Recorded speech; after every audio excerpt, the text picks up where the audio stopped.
Bon, ben voilà, regardez la suite. Vous allez tester après. À partir de là, je clique avec l'outil texte dans le paragraphe et je vais dans la palette style de paragraphe créer un nouveau style de paragraphe. Nouveau style de paragraphe que je vais appeler corps du texte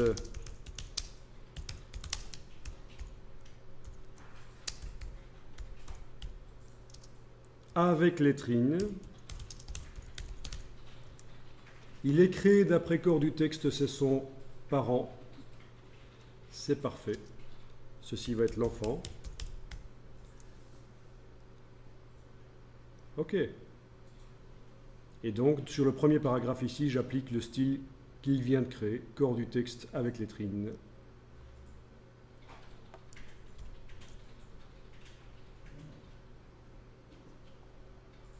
Bon, c'est logique. Tous les paragraphes que je veux voir commencer avec une lettrine, je clique dedans et je leur applique corps du texte avec lettrine au lieu de corps du texte tout simple. Voilà. Mais il faut que je pense à faire commencer le paragraphe par un espace. Sinon, ça foire, évidemment. Sinon, c'est les deux premières lettres du paragraphe qui prennent la lettrine.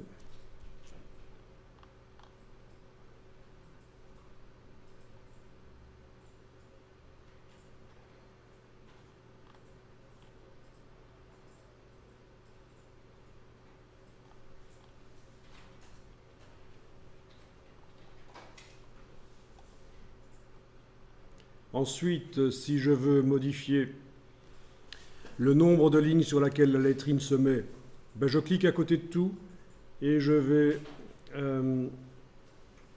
modifier le style de paragraphe.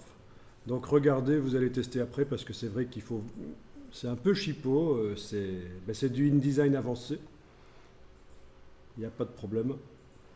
Donc je vais cliquer à côté de tout, je vais double-cliquer sur corps du texte avec lettrine.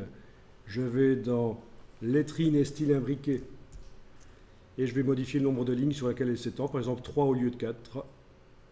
Case aperçue cochée, ce sera mieux. Voilà, on a la lettrine sur 3 maintenant, ou sur 2. On choisit.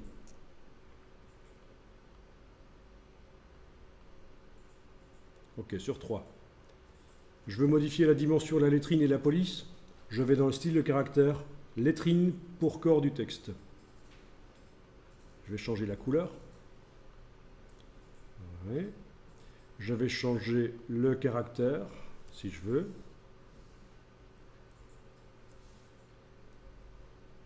Ok, on va prendre ça.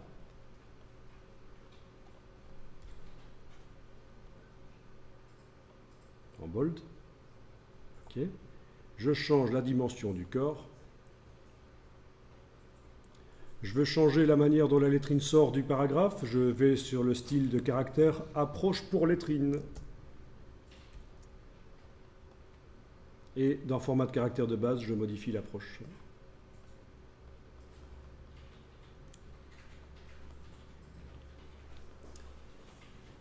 Bien, et dernière chose, vu que le style de paragraphe avec lettrine est l'enfant de corps du texte, ça veut dire que quand je vais modifier corps du texte, tout ce que je modifie se répercute aussi sur le paragraphe avec lettrine, sauf ce qui concerne la lettrine. Donc par exemple, format de caractère de base, à la place de Adobe Garamond Pro, je change et je passe en Optima. Mais voilà, on voit que le paragraphe qui subit la lettrine, il change aussi. C'est bien moche tout ça.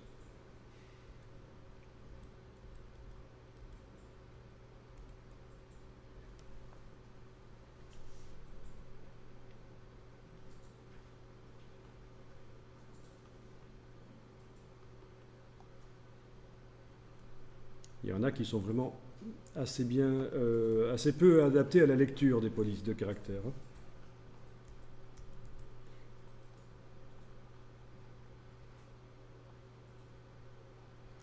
Ok.